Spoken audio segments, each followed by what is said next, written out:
चल यार पटक्यान. चला. एवढा उशीर असतो का? हो झाला उशीर. अरे हा थांबा होते, कागदपत्राची पिशवी आताच राहिली, मी घेऊन येते. आण पटकन.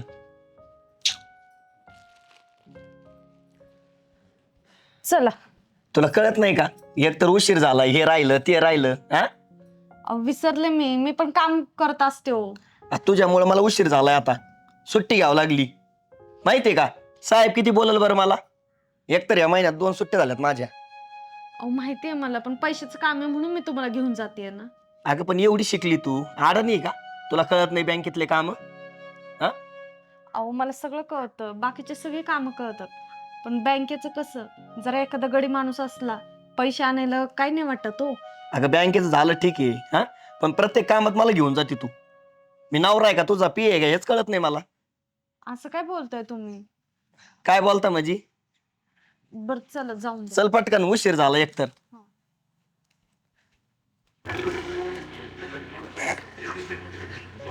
अहो थांबा थांबा.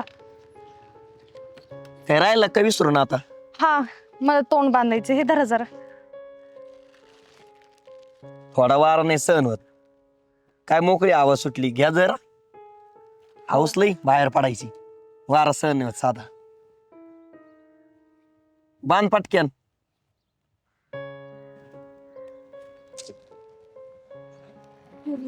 धर. चला. बस उशीर झालाय.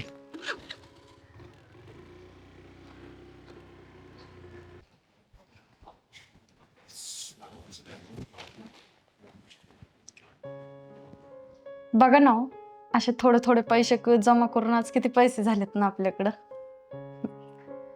मी काय म्हणते हो, मी एखादी नोकरी किंवा व्यवसाय करू का? अरे वा, आता नोकरी करायची का? अगं तुला काम करायच्या आधी, बाहेर पडायच्या आधी नवऱ्याला घेऊन जावं लागतं सोबत. आणि म्हणे नोकरी करू का? आणि तू नोकरी जरी केली ना तरी मला सगळे काम करावं लागतील तुझे. तुला घेऊन जा, घेऊन या. राहिला व्यवसायाचा विषय, अगं तुला एक काम जमत नाही. साधं बँकेतलं काम नाही जमलं तुला, आणि तू काय व्यवसाय करणार आहे? घरातले काम करा आधी नीट, मग करा व्यवसाय. अहो असं कसं बोलता तुम्ही? हे बघा, जेवढं पुरुषांना स्वातंत्र्य असतं ना तेवढं महिलांना नसतं. आणि प्रत्येक महिलाला आहे ना, पहिलं लग्नाच्या आधी तिच्या वडिलांना विचारावं लागतं, आणि लग्नाच्या नंतर तिच्या नवऱ्याला, सासरकडच्यांना. आता म्हणून मी तुम्हाला विचारते. तुला सकाळी नव्हतं का स्वातंत्र्य बँकेत जायला? हा काय गरज होती मला घेऊन जायची? काय आपलं सांगायचं नोकरी करू का व्यवसाय करू का? अहो पण मी करू शकते, तुम्ही असं का बोलताय? ए तुझे काम नाहीत ते. आपलं घरातला स्वयंपाक करत जा, धुनी भांडी करत जा, आणि झोपा काढत जा. जास्त डोकं नका लावू. चलले नोकरी करायला.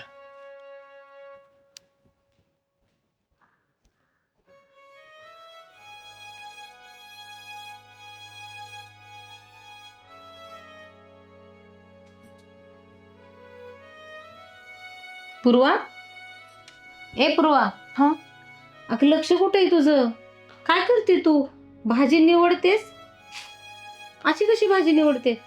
भाजी टाकते तू कचऱ्यात आणि कचरा टाकते टोपल्यात. अहो, नाही आई, ते लक्ष नव्हतं माझं, करते मी नीट, बसा तुम्ही.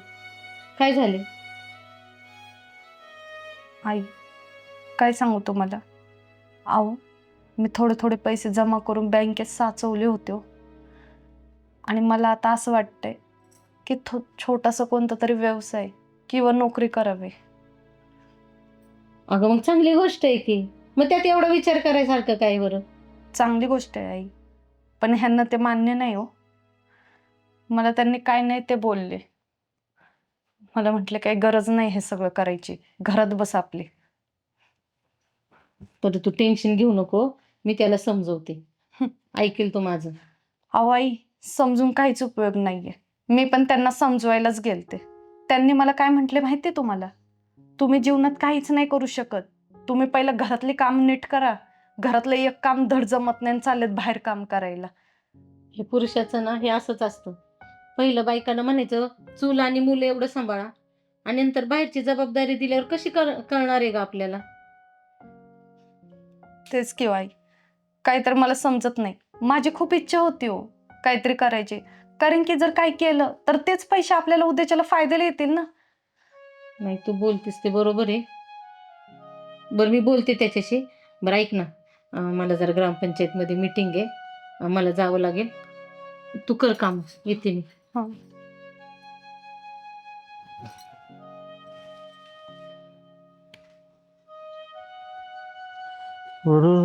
या सुहासराव या. बरं झालं तू आला. काय आहे, तुझ्याकडेच काम होतं माझं एक. आपल्याला आहे ना संध्याकाळी आज पूजेला जायचं एक ठिकाणी. जवळचे पाहुणे आहेत, जायला लागेल. आता तुझ्या बरोबर पण यावं लागेल का मला? माझ्या बरोबर म्हणजे अजून कोणाबरोबर फिरणार आहे आज? पार वैताग आलाय मला. का रे, काय झालं काय नेमकं?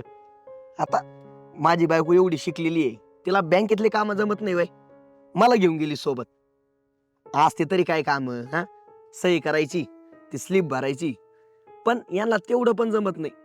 4 कागद काही जास्त मागितले ना, हे पार घाबरतेत. चालायचं आता. काय वहिनींना अनुभव नसेल कामाचा, म्हणून म्हणत असतील तशा त्या. आणि आई सरपंच आहे माझी. हा आई सरपंच असून सगळे काम मला आणि माझ्या वडिलांना बघावं लागते. काय उपयोग आहे? यांना फक्त स्वातंत्र्य पाहिजे, सुविधा पाहिजे. सुविधा देऊन उपयोग तरी काय आहे? सगळे माणसांनीच कामं बघायचे, कशाला पाहिजे यांना सुविधा मग? कसं आहे सुहास, जरा शांत हो. हे बघ, आई जरी सरपंच असली तुझी, तरी तुझ्या वडिलांनी किंवा घरच्यांनी, बरं तुझी आई काय माझी आई काय सगळ्यांच्याच बरं का, त्यांना कधी घरच्यांनी असं बाहेर सोडले का रे? किंवा 4 माणसात गेलेत का निवांत? आपल्यासारखे ते फिरतात का गावभर? मग त्यांना बाहेरच्या कारभारातली कशी माहिती असेल? त्यात चूक जरा आपली पण आहे की नाही? बरं आईचं ठीक आहे, पण बायको माझी MA शिकलेली आहे, तिला बँकेतले काम जमायला नको का? हा आडणी कधी? आईला जाऊ दे, तुला समजून सांगायचं तू मलाच कोड्यात टाकायला लागला. काय नको सांगू मला समजून. मला जायचं आईला घेऊन ग्रामपंचायत मध्ये. बरं ते कुठेही जा, पण संध्याकाळी माझ्या बरोबर ये. रात्रीची भीती वाटते बाबा एकट्याला माघारी यायची. फार वैताग आलाय मला. आई झाली सरपंच आणि बापाचा गेला वाऱ्यावर परपंच. आईला हे नवीनच ऐकलंय मी.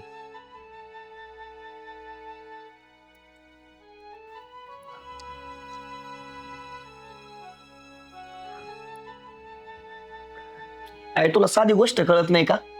काय बोलावं काय नाही ते. हा भाषणात तू काय बोलली? हागणदारी मुक्त गाव होतं, तू हागणदारी युक्त म्हणाली. अरे मग काय करू, त्यात लिहिलेलं तसं होतं. आणि मला काही सवय का रे एवढ्या लोकात बोलायची? मी पहिल्यांदाच बोलले म्हणून झाली माझ्याकडून चूक. पुन्हा नाही करणार. पहिल्यांदाच बोलली, नशीब लोकांना कळालं नाही, तरी 1-2 माणसं हसलेच म्हणा. सगळी चव गेली माहितीये का? अरे तुला माहितीये ना, मी कधी अशी घराच्या बाहेर पडले का? आणि एवढ्या लोकात तर कधी बोलले का? तू तरी घे की समजून. झाली असेल माझ्याकडून चूक, हा. पुन्हा नाही करणार अशी. हा पुन्हा नाही करणार. सगळी चव घातली, आता तू भाषणच करत जाऊ नको. हा आणि गावात पण नको जाऊ. अहो असं काय बोलताय तुम्ही? झाले ऐकडून चूक, मग एवढं बोलतात का? हा तू लय हुशार, तुला तरी काय जमतं का? सासू सोना सारखेच येत. अरे सुहास, हा पोरगा असं का करतो मला काही कळत नाही. आता मला काही सवय आहे का ग या गोष्टींची? झाली असेल माझ्याकडून चूक, एवढं रागवतोय तो माझ्यावर.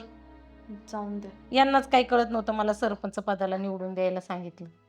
उभी केली मला उगीच. सुहास, हे सुहास. काय रे? काकू सुहास कुठे? आहे मागे. बरं चाललंय ना तुमचं? हा बरं चालेल. ठीक आहे, भेटतो मी त्याला मग. हम्म.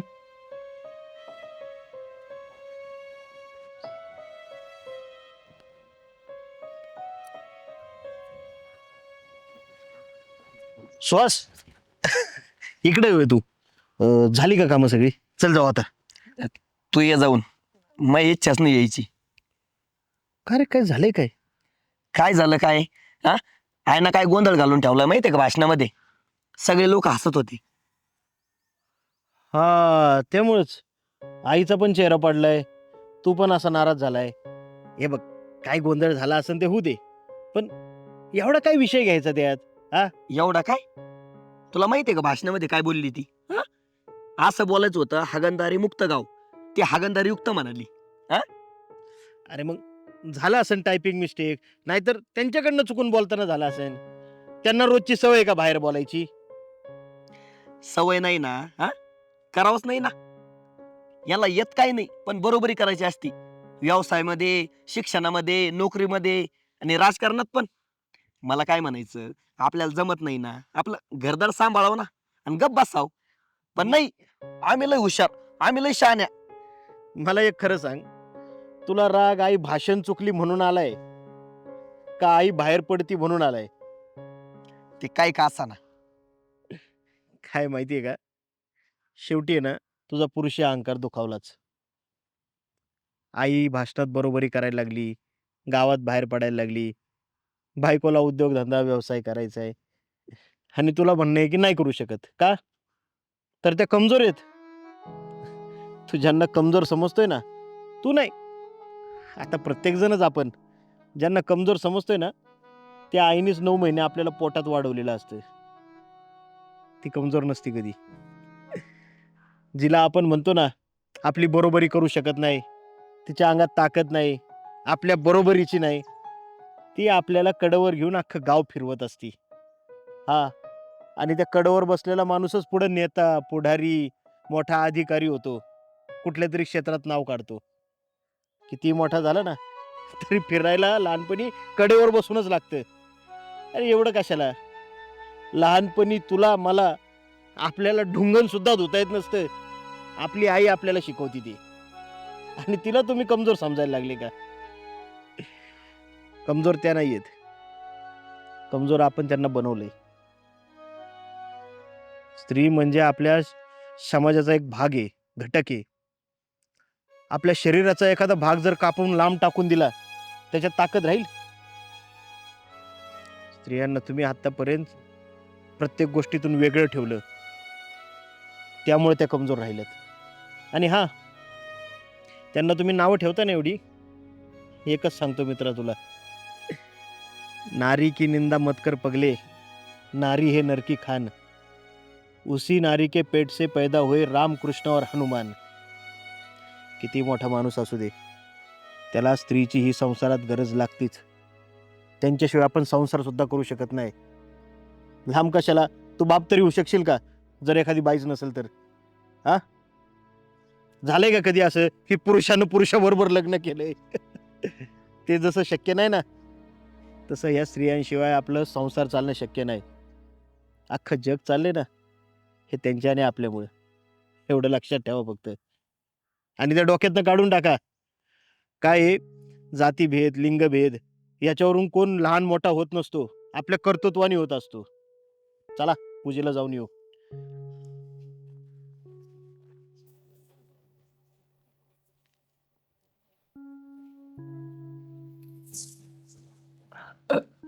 झोपली नाही का अजून? नाही, तुमचीच वाट बघत होते. मला तुला काहीतरी बोलायचंय. बोला ना. तुला मी सकाळी बोललो, आईला पण बोललो. खरंच असं बोलायला नव्हतं पाहिजे. मला माफ कर.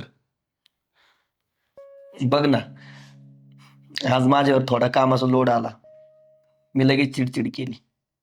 पण तुमच्यावर पण एवढी जबाबदारी असते घराची, तुम्ही घरातलं काम बघून बाहेर पण काम करता. मी ना खरंच तुम्हाला कमजोर समजत होतो, पण तुम्ही कमजोर नाहीये, खूप स्ट्रॉंग आहेत. आणि हे बघ, तू एवढं काम करती तरी कधी माझ्यावर ओरडली नाही, कधी चिडचिड केली नाही. हं? तुम्ही खरंच एवढं कसं सहन करता बरं? तुम्ही ना बायका ग्रेट आहात. ग्रेट कोणीही नाही, ग्रेट आपण दोघं आहोत. आणि हो, लक्षात ठेवा, स्त्री आणि पुरुष संसाराचे 2 चाक असतात. एक चाक जरी खराब झालं ना, तर संसार चालत नाही. बरोबर आहे, हाच तर फरक आहे आपल्यात. मी म्हणजे स्वतःला शहाणा समजत होतो, मला सगळं येतं, बायका काही करू शकत नाही असं समजत होतो. पण तू आत्ता बघ ना, दोघांनाही समान अधिकार दिला, दोघांनाही कौतुक केलं दोघांचं पण. बरं, तुला झोप आली असेल ना, तू झोप. अहो नाही, जेवायचंय ना. अगं मी जेवण करून आलो, पूजाला गेलतो. तू झोप, मी फ्रेश होतो. हम्म.